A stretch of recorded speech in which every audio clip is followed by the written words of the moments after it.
नमस्कार, मैं शेखर मिश्रा और आज मैं आपके लिए मॉडर्न हिस्ट्री का एक बहुत ही महत्वपूर्ण टॉपिक लेके आया हूँ, जो आपकी आगामी परीक्षाओं के लिए बहुत इम्पोर्टेंट है, जिसको आप देखिए, समझिए और उस पे विचार व्यक्त कीजिए।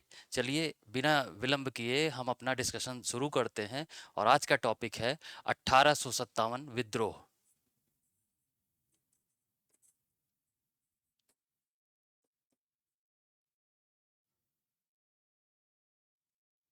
आज हम इसी पे चर्चा करने वाले हैं। आप सभी को पता होगा कि ये परीक्षाओं में निरंतर इससे प्रश्न पूछे जाते रहते हैं। तो पहले हम कुछ मूल बात समझ लें और ये समझ लें कि किन बिंदुओं पर हमें डिस्कशन करना है। तो आप ये जान लीजिए कि इससे संबंधित जो चीज़ें हैं, सबसे पहला पॉइंट है कि हमें इसके कारणों पे चर्चा करनी है और इसके विस्तार पे चर्चा करनी है कि इसका विस्तार कहाँ तक रहा। फिर हमें इसके परिणाम पे चर्चा करनी है और हमें जानना है इसका स्वरूप। तो ये सारी चीजें हमें चर्चा करनी है। और एक बात इसको समझने से पहले हम लोग जान लेते हैं कि 1857 विद्रोह जब हुआ तो उस समय भारत में जो गवर्नर जनरल थे, ब्रिटिश ईस्ट इंडिया कंपनी के जो गवर्नर जनरल थे, वो कौन थे? यानी गवर्नर जनरल, तो उनका नाम था Lord Canning. Lord Canning Lord Canning जो है वो गवर्नर जनरल थे। और ब्रिटिश प्रधानमंत्री कौन थे? वो थे पार्मस्टन। पार्मस्टन ब्रिटिश प्रधानमंत्री थे। और उस समय भारत में मुगल सम्राट थे बहादुर शाह सेकंड, जो जफर के उपनाम से शायरी किया करते थे, इसलिए इन्हें बहादुर शाह जफर भी कहा जाता है। अब हम अपने मूल बिंदु पे आते हैं। सबसे पहले हम अपने कारणों को देखते हैं कि 1857 विद्रोह के क्या कारण थे। तो कारण पे जब डिस्कस करेंगे, तो चूंकि हम निरंतर सुनते आते हैं कि अ, चर्बी वाले कारतूसों से इतना बड़ा विद्रोह हो गया, केवल चर्बी वाले कारतूसों से इतना बड़ा विद्रोह संभव नहीं है। इसलिए इसके जो कारण हैं, उन्हें हमें ध्यान से समझना चाहिए। तो इसके कारणों में बहुत सारे कारण हैं। सबसे पहला कारण है राजनैतिक, दूसरा है आर्थिक,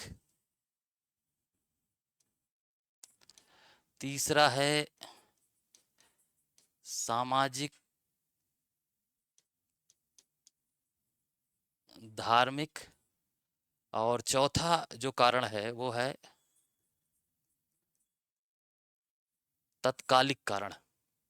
तो इन सभी को हमें ध्यान से समझना है। अब आप देखिए, सबसे पहले राजनीतिक कारणों पे चर्चा करते हैं। तो आपने ये देखा होगा कि 1857 विद्रोह में कौन सबसे ज्यादा संलग्न थे? राजे महाराजे। अब राजे महाराजे क्यों संलग्न थे, उसके पीछे ये कारण जिम्मेदार है। क्यों जिम्मेदार है? क्योंकि 1857 विद्रोह के पूर्व क्या क्या घटनाएं हुई जिससे ये राजे महाराजे नाराज हैं, उन चीजों को आपको समझ लेना चाहिए। तो इसमें देखिए, इनकी नीतियां क्या रही हैं। वेलेजली, डलहौजी।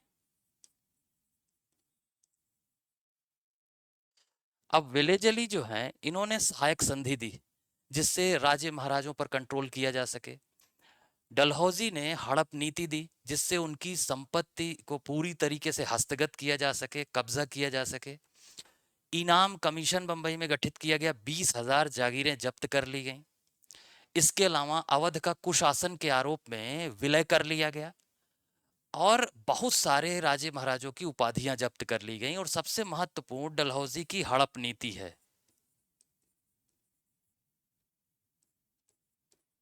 हड़प नीति, डॉक्ट्रिन ऑफ लैप्स, क्योंकि इसी से सबसे ज्यादा नाराज थे, जिसमें लंबे समय से चली आ रही गोद लेने की परंपरा को समाप्त कर दिया गया। अगर किसी के अपनी संतान नहीं है तो उसकी रियासत को अंग्रेजी साम्राज्य में विलय कर लिया जाता था। आप देखेंगे रानी लक्ष्मीबाई, नाना साहब, या जो है लखनऊ में बेगम हजरत महल, इन सब के साथ यही समस्या थी कि उनकी संपत्ति को जब्त किया जाना था। और ये प्रमुख कारण है राजनैतिक। आर्थिक कारणों पे चर्चा करते हैं हम। अगर हम अब आर्थिक कारणों पे चर्चा करते हैं तो इसको यहां से मिटा देते हैं और इसको समझते हैं आर्थिक कारण। तो आप देखेंगे कि लंबे समय से तरह तरह की भू राजस्व नीतियां थी, जैसे लॉर्ड कॉर्नवालिस का जो स्थायी बंदोबस्त था, और रैयतवाड़ी व्यवस्था जो टॉमस मुनरो और कैप्टन रीड ने दी थी, और महालवाड़ी व्यवस्था हाल्ट मैकेंजी की। और ये सारी व्यवस्थाएं किसानों के दोहन के लिए, उनके शोषण के लिए और उनसे अधिक से अधिक टैक्स लेने के लिए थी। और ये प्रमुख आर्थिक कारण है। दूसरा कारण, जब विश्व में औद्योगिकरण हुआ और इंग्लैंड औद्योगिकरण पे पूरा उसने जोर दिया, तो भारत को उसने उपनिवेश के रूप में उपयोग किया। और कच्चे माल की जब आवश्यकता पड़ी तो भारत के सामानों को की मार्केट ही खत्म हो गई, और यहाँ के जो कामगार थे वो बेरोजगार हो गए, कमजोर हो गए और भुखमरी का शिकार होने लगे, जिसका उल्लेख बहुत सारे इतिहासकारों ने, आर्थिक अर्थशास्त्रियों ने किया है। तो इन सभी कारणों की, ये सभी भारत के जनमानस में क्रोध भरने वाले कारण थे। 1764 बक्सर के युद्ध के बाद जब अंग्रेजी शासन स्थापित हुआ, और 1857 में एक लंबा समय है, और इतने समय अंग्रेजों की जो आर्थिक नीतियां रही, राजनीतिक नीतियां रही, सामाजिक धार्मिक नीतियां रही, इन सभी से एक गुस्सा था जनमानस में, एक विद्रोह की भावना थी। अब हम आते हैं अपने सामाजिक धार्मिक कारणों पे। तो सामाजिक धार्मिक कारणों को जब देखेंगे तो तरह तरह के समाज सुधार जो किए जा रहे थे वो भारतीय जनमानस में भ्रम की स्थिति पैदा कर रहे थे। उदाहरण मैं देता हूं कि जैसे सती प्रथा को हटाने का प्रयास हुआ, जैसे बाल विवाह को रोकने का प्रयास हुआ, अच्छी चीजें हैं ये। लेकिन उस समय कुछ ऐसी चीजें हो रही थी जिससे जनमानस में ये भ्रम हो रहा था कि ये हमें सुधारने की बजाय, हमारा समाज सुधार की बजाय, ये हमें हमारा ईसाईकरण कर रहे हैं। क्योंकि इसी समय जब आप देखेंगे तो धार्मिक निर्योग्यता अधिनियम आया, और उसमें ये कहा गया कि अब जो अपना धर्म भी बदलता है उसे किसी भी तरीके से अपनी संपत्ति से वंचित नहीं किया जा सकता था। दूसरी चीज कि जो क्या कहते हैं उसको, ईसाई मिशनरी थे, उनको 1813 के चार्टर के द्वारा भारत में प्रवेश की अनुमति मिल गई। तो अगर ये सारी चीजें हो रही थी तो उससे एक भ्रम का माहौल था कि ये सारे काम हमारे लिए बेहतर करने के बजाय हमें हमारे ईसाईकरण के लिए हैं। अब ये सारे जो कारण हैं, राजनीतिक कारण, आर्थिक कारण, सामाजिक धार्मिक कारण, और एक कारण और आपको समझना है, एक कारण और आपको समझना है, सैनिक कारण। सैनिक कारण, इनके साथ क्या समस्या है? सैनिकों के साथ भेदभाव है, भेदभाव है। ये सूबेदार से ऊंचे पद पे नहीं जा सकते, इनका इनका खान पान, रहन सहन सब अंग्रेजों से भिन्न किया गया, और इनको नुकसान पहुंचाने का प्रयास किया गया, इनके सम्मान को ठेस पहुंची। नए रंग रूटों को समुद्र पार सेवा के लिए बाध्य किया गया। जो भारत में धर्म विरुद्ध माना जाता था वो लौट के आते थे बेचारे, उनको गांव से बहिष्कृत कर दिया जाता था, और एक छोटी सी नौकरी के लिए जहां भेदभाव भी हो और इस तरीके की चीजें की जा रही थी जिससे वो अपने समाज से हट जा रहे थे, अलग हो जा रहे थे, कट जा रहे थे, तो उनको नाराजगी थी। मेरा ख्याल है कि ये सब सारी चीजें आपको समझ में आ रही होंगी, और अगर कोई दिक्कत होगी तो आगे फिर से और डिस्क्राइब करेंगे। अब ये प्रमुख कारण है जिससे 100 वर्षों में भारत के जनमानस में क्रोध की स्थिति है। और इसी समय आपको अब जो कारण देखना है उसका नाम है तत्कालिक कारण। और तत्कालिक कारण हैं चर्बी वाले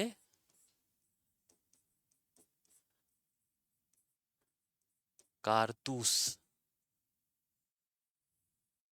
इसको समझिए, जो बहुत प्रसिद्ध है। 1857 के पूर्व ही अंग्रेजों ने एक नई एनफील्ड राइफल लॉन्च की। पुरानी ब्राउन बेस बंदूक दूर तक मार नहीं कर पाती थी, तो इसलिए एक नई इनफील्ड राइफल उन्होंने लॉन्च की, और उसका जो कारतूस था उसको नरम बनाए रखने के लिए उसमें चर्बी लगाई जाती, चर्बी से बनी ग्रीस लगाई जाती थी, और अफवाह ये उड़ी कि गाय और सूअर की चर्बी से बनी ये ग्रीस है। अब शुरुआत हुई दमदम से, और दमदम के बाद बहरामपुर, और बहरामपुर से ये जानकारी पहुंच गई आपके बैरकपुर छावनी में। और बैरकपुर छावनी के 34वीं, ये बहुत इंपॉर्टेंट है, आजकल पूछा जाता है, 34वीं इन्फेंट्री के मंगल पांडे हैं, मंगल पांडे, मंगल पांडे, इन्होंने उस चीज को जो है विरोध कर दिया। और 29 मार्च, डेट सुन लीजिएगा, 29 मार्च 1857 को इन्होंने जो है कैप्टन ह्यूरसन और लेफ्टिनेंट बाग को गोली मार दी। जब गोली मार दी तो इन्हें पकड़ा गया। 8 अप्रैल को इनको फांसी दे दी गई। ये सब तारीखें हैं, डेट्स हैं, जिनको आपको पता होना चाहिए कि 29 मार्च को ये घटना घटी, 8 अप्रैल को मंगल पांडे को फांसी दे दी गई। इसके बाद ये जंगल की आग की तरह फैलने लगी बात। और 10 मई को मेरठ, जो कि एक बड़ी छावनी थी, वहां की जो है प्लाटून ने विद्रोह कर दिया, और उन्होंने दिल्ली कूच कर दिया बख्त खां के नेतृत्व में। और 11 मई को जब वो दिल्ली पहुंच रहे हैं, तो उन्होंने लाल किले पर कब्जा कर लिया, और मुगल सम्राट बहादुर शाह जफर को उन्होंने अपना नेता घोषित कर दिया। अब इसलिए उसने ऐसा किया, बख्त खां एक सेनापति था, वो समझता था कि बाकी राजे महाराजे मेरे नेतृत्व में काम नहीं करेंगे, इसलिए उन्होंने मुगल सम्राट का आवरण लिया और उनको अपना नेता, क्योंकि वो 80 साल के बूढ़े बुजुर्ग आदमी, वो क्या कर पाते। लेकिन इसीलिए कहा जाता है कि राजनीतिक नेतृत्व है इस विद्रोह का बहादुर शाह जफर को, और सैनिक नेतृत्व किसका है, बख्त खां का। अब आप देखिए कि ये तो कारण थे, और फिर विस्तार मैं बताने लगा आपको कि कैसे होता है। अब जब मेरठ का विद्रोह दिल्ली तक पहुंच जाता है, बहादुर शाह होते हैं, और उनकी एक मदद करती हैं जीनत महल, और बख्त खां का सैनिक नेतृत्व होता है, तो फिर मामला आगे कैसे बढ़ता है। फिर उसके बाद आप देखेंगे तो क्रम से विद्रोह होने लगते हैं। दिल्ली के बाद लखनऊ में बेगम हजरत महल और उनके दत्तक पुत्र बिरजीस कादिर विद्रोह करते हैं। और जो है दिल्ली का, जो इसके पहले दिल्ली का विद्रोह है, इसको दबाने का श्रेय जॉन निकलसन और हडसन को जाता है। फिर लखनऊ में होता है, वहाँ कैम्पबेल उसको दबाते हैं धीरे धीरे करके। फिर झांसी और ग्वालियर में होता है, जहाँ रानी लक्ष्मीबाई और तात्या टोपे साथ में काम कर रहे हैं, विद्रोह कर रहे हैं, और ह्यू रोज उसको दबाते हैं। ह्यू रोज का जो अंतिम युद्ध है वो ग्वालियर के किले के सामने हुआ है। और जब रानी लक्ष्मीबाई वहां मारी जाती हैं, शहीद होती हैं, तो विद्रोह, तो ह्यू रोज कहते हैं कि यहाँ सोई हुई महिला भारतीय वीरों में अकेली मर्द है। तो इससे उनकी वीरता आपको समझ में आ जाएगी। कानपुर में विद्रोह होता है, नाना साहब विद्रोह करते हैं और साथ उनका देते हैं तात्या टोपे, और वहां जब फेल होता है तो तात्या टोपे रानी लक्ष्मीबाई के साथ चले जाते हैं। इसके बाद कानपुर में भी कैंपबेल विद्रोह को दबा देते हैं। फिर विद्रोह जो है इसके बाद इलाहाबाद में भी विद्रोह होता है, और इलाहाबाद में जो है कर्नल नील उस विद्रोह को दबाते हैं, लियाकत अली विद्रोह का नेतृत्व करते हैं। फैजाबाद में मौलवी अहमदुल्लाह विद्रोह का नेतृत्व करते हैं, और इस विद्रोह को विसेंट आयर दबाते हैं। और बिहार के एक नायक हैं, जगदीशपुर रियासत, आरा जिला, उनका नाम है बाबू कुंवर सिंह। चमत्कृत व्यक्तित्व हैं, मैंने आज तक इतिहास में ऐसा व्यक्तित्व नहीं देखा। उनके पुत्र हैं अमर सिंह। बाबू कुंवर सिंह जो हैं, उनकी एज बताई जो जाती है वो लगभग 80 साल के थे। बुजुर्ग 7 बार अंग्रेजों को हराया, और लास्ट में यहाँ चोट लग गई तो अपना हाथ काट के गंगा माई को चढ़ा दिया और मारते मारते बनारस तक अंग्रेजों को ले आए। वहां विद्रोह को दबाया जो है जनरल रेनाल्ड ने। तो इस तरीके असम में दीवान मनीराम दत्त ने विद्रोह किया। तो इस तरीके से इस विद्रोह को अगर आप ध्यान से देखेंगे तो उत्तर मध्य भारत का ये विद्रोह है, पूरे भारत में ये दक्षिण भारत अछूता है, पहाड़ी इलाके अछूते हैं। तो ये इस तरीके का विद्रोह है। तो ये उसका विस्तार जो मैंने आपको समझाया। और नाना साहब को धोधू पंत के नाम से जाना गया, तात्या टोपे को असली नाम उनका रामचंद्र पांडुरंग था। तो बहरहाल विद्रोह का परिणाम ये रहा कि विद्रोह जो है असफल हुआ। और असफल होने के पीछे कारण क्या रहे? कारण ये था कि जो अंग्रेजी ब्रिटिश सेना है वो संगठित तरीके से लड़ रही है, उनमें समन्वय है। भारतीय सेना में समन्वय नहीं है, एक दूसरे से मेल मुलाकात नहीं है, और ट्रेंड नहीं है, ये अलग अलग लड़ रहे हैं। तो इस वजह से धीरे धीरे 58 तक ये विद्रोह दबा दिया गया। और जब दबा दिया गया तो भारत में एक व्यवस्था परिवर्तन हुआ, और परिणाम स्वरूप लॉर्ड केनिंग ने महारानी की उद्घोषणा जो है उसको इलाहाबाद में पढ़ा। और आप देखेंगे कि उस उद्घोषणा में भारत में ईस्ट इंडिया कंपनी का शासन समाप्त हुआ, सत्ता महारानी के पास चली गई, मतलब ब्रिटिश क्राउन के पास चली गई। जो भी वहाँ राजा या रानी होगा वो सत्तासीन हो जाएगा, वो भारत का राजा माना जाएगा। और एक ब्रिटिश संसद में एक भारत मंत्री का पद बनाया गया, और सहायता करने के लिए उनकी 15 सदस्यीय भारत परिषद का गठन किया गया।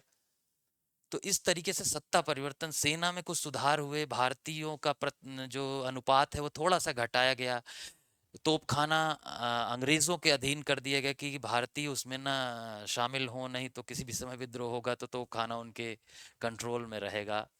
तो इस तरीके की चीजें हुई। और उन्होंने कहा हम आपके सामाजिक धार्मिक मामलों से स्वयं को अलग करते हैं, अब हम कोई समाज सुधार नहीं करेंगे। उन्होंने विलय की नीति का त्याग कर दिया, और ये सबसे बड़ा अंग्रेजों का जो है हथियार बना आगे चल के, क्योंकि राजे महाराजे उनके कंट्रोल में आ गए और आज़ादी तक उनके साथ ही रहे, क्योंकि उनको सत्ता चाहिए थी। और उन्होंने कहा कि अब हम विलय की नीति का त्याग करते हैं। तो ये तो इसके परिणाम रहे। अब इसके स्वरूप पे कुछ डिस्कशन जरूरी है। स्वरूप पे इसलिए डिस्कशन जरूरी है कि इसमें थोड़ा सा विवाद रहता है।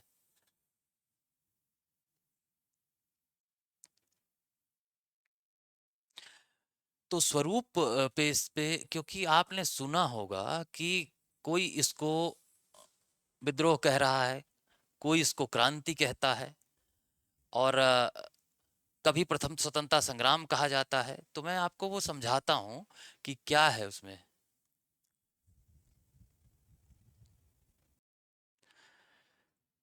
तो स्वरूप पे हम डिस्कशन करते हैं, इस पे तरह तरह की बातें निकल के आती हैं, और वो आपके लिए जाननी जरूरी है कि क्रांति है, स्वतंत्रता संग्राम है, सैनिक विद्रोह है। जैसे जॉन सीले और हेनरी लॉरेंस, इन लोगों ने इसको सैनिक विद्रोह माना, केवल सैनिक विद्रोह।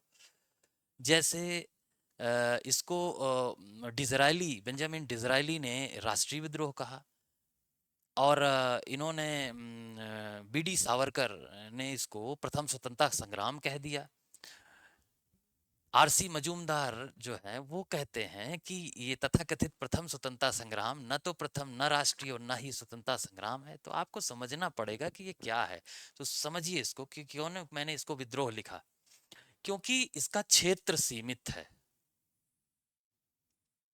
एक आउटलाइन आपको समझा देता हूं कि अगर ये भारत है तो इसका क्षेत्र क्या है। इसका क्षेत्र तो यही इतना है, बस यही इतना इसका क्षेत्र है। यूपी, एमपी, थोड़ा सा राजस्थान, और ये सब बिहार, ये इलाके हैं इसके। तो क्रांति और या संग्राम, स्वतंत्रता, ये लंबे क्षेत्र पर होता है, तो इसका क्षेत्र सीमित है। और दूसरी चीज कि इसमें जनमानस का सहयोग बहुत कम है। शुरुआत में तो ये सैनिक विद्रोह और राज रियासतों का विद्रोह था, जिसमें बाद में कुछ जनमानस भी शामिल हुआ, यूपी, बिहार, एमपी, राजस्थान का। लेकिन भारत की बात अगर आप करेंगे तो उसकी उसकी जनसंख्या बहुत सीमित है कि जो लोग इसमें शामिल हुए। तो इस वजह से इसके स्वरूप के बारे में आप ये कह सकते हैं, अब आप सोचेंगे कि बीडी सावरकर ने क्यों कहा ये प्रथम स्वतंत्रता संग्राम है। वो एक विचारधारा है, वो एक लिखने का तरीका है कि जब अंग्रेजी साम्राज्य, अंग्रेजों जो अंग्रेज लेखक थे, जिनको साम्राज्यवादी लेखक ज्यादातर थे, तो वो साम्राज्यवाद को प्रोत्साहित करते थे और वो भारत की छवि को धूमिल करते थे। और इसके विरुद्ध प्रतिक्रिया देते हुए इन्होंने, बीडी सावरकर ने राष्ट्रवादी लेखन का माध्यम अपनाया और उन्होंने बढ़ा चढ़ा के उसको प्रथम स्वतंत्रता संग्राम कहा। यहीं महर्षि मजूमदार ने उसको नकार दिया, उन्होंने कहा न तो प्रथम, न राष्ट्रीय और न ही स्वतंत्रता संग्राम है। तो इसलिए इसको विद्रोह कहना ज्यादा उचित है, क्योंकि ये सीमित क्षेत्र पे है और इसके पहले इस ऐसी घटनाएं और हो चुकी थी। इतना बड़ा विद्रोह नहीं था, लेकिन प्रथम ये भी नहीं है। 1800 से लेकर 1857 के बीच में तमाम विद्रोह हुए, छोटे छोटे विद्रोह हुए, ये बड़ा विद्रोह था। तो इसको विद्रोह कहना उचित होगा। और क्योंकि जो तथ्यों की कसौटी पे ये विद्रोह ही साबित हो पाता है, छोटे क्षेत्र पर है। और क्रांति तो वो है जो पूर्ण परिवर्तन ला दे। ये कोई पूर्ण परिवर्तन अंग्रेजी शासन ही रहा, थोड़ा से स्वरूप में बदलाव हुआ कि पहले ईस्ट इंडिया कंपनी का शासन, अब ब्रिटिश क्राउन का शासन, बस इतना ही फर्क है। अब आते हैं हम लोग इसके स्वरूप पे। आपने चर्चा कर ली, कुछ मिसलेनियस चीजें हैं कि आप वो भी समझ लीजिए कि इसका सरकारी इतिहासकार, जो सरकारी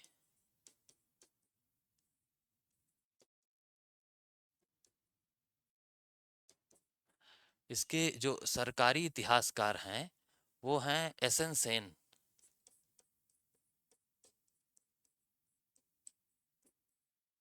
वो एस एन सेन है सरकारी इतिहासकार इसके। और एस एन सेन ने एक पुस्तक लिखी 1857, ये इनकी पुस्तक है। और भी पुस्तकें लिखी गई। बी डी सावरकर ने the first war of Indian independence लिखी, जिसमें उन्होंने इसको प्रथम राष्ट्रीय, प्रथम स्वतंत्रता संग्राम बताया। आरसी जो अशोक मेहता है, उन्होंने द ग्रेट रिबेलियन लिखी। आरसी मजूमदार ने sepoy mutiny and the revolt of 1857 लिखी। ये तमाम पुस्तकें लिखी गई। एक बात आपको बहुत महत्वपूर्ण बताता हूँ, कहीं एग्जाम्स में पूछे भी गए हैं कि पहला लिटरेचर इसके बारे में किसने लिखा, तो उनका नाम था सर सैयद अहमद खां। और उन्होंने अंग्रेजों का सपोर्ट किया है उसमें, उन्होंने उसको बहुत ठीक नहीं माना, अंग्रेजों के पक्ष में वो चीजें लिखी। तो पहला लेखन 1857 विद्रोह का किसने किया था? जो है सैयद अहमद खां ने। तो ये सारी बातें आपको समझनी चाहिए। और ये आपका 1857 विद्रोह है, मुझे लगता है कि आपको समझ में आया होगा। और इसी तरीके से हम चर्चा करते रहेंगे। बहुत बहुत धन्यवाद आपका।